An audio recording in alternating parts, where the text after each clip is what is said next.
So now let's look at some examples when we are going to study just pure rotation.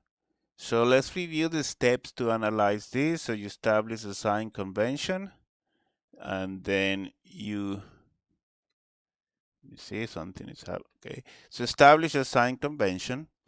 Then you're going to have these equations, right? So you're going to have omega is d theta dt, alpha is d omega dt, and this alpha d theta is omega d omega. We've looked at these equations before.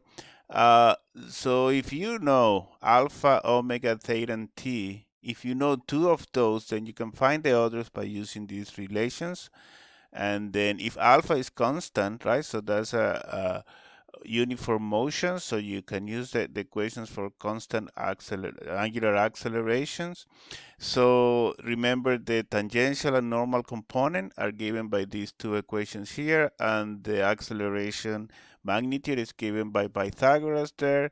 And if you want to work with vectors, you can always write all these using vectors, and these are the equations for vector notation. Let's look at this example here. We have two gears, right?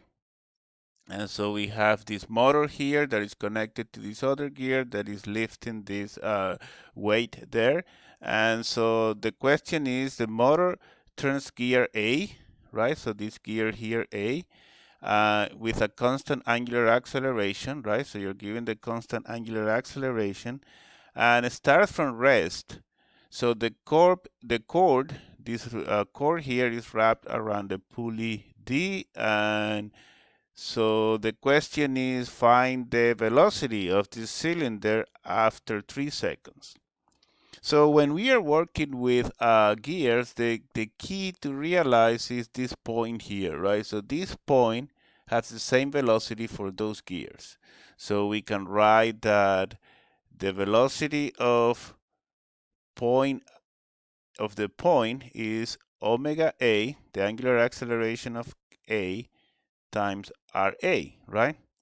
But it's also equal to omega B times the angular axis times RB. So that's the equation that is important when you're working with gears. So this allows you to relate the angular acceleration of A with the angular acceleration of B because of the fact that these points have the same velocity for both.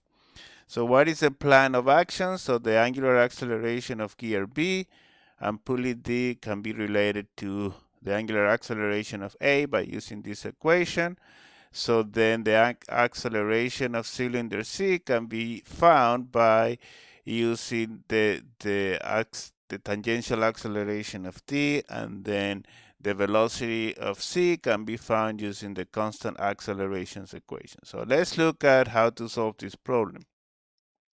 So gear A and B will have the same speed and tangential component at the point where they mesh, right? So that's what I said. So that is basically saying this point belongs to both gears and it has the same velocity, right? And angular acceleration. So we can write that alpha A RA is equal to alpha B RV, and that's a tangential acceleration. From there, we can find the angular acceleration of gear B. So now let's go back here. So we knew the angular acceleration of this gear, so now we know the angular acceleration of the bigger gear, right? So that's 1.5 radians per second.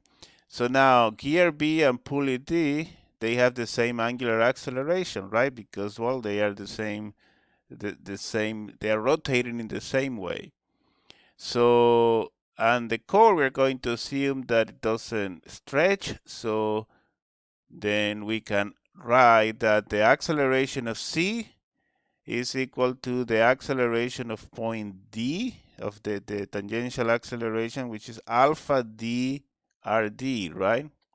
But alpha D, that's the angular acceleration of T, that's 1.5, which is the same angular acceleration for both times the radius of T.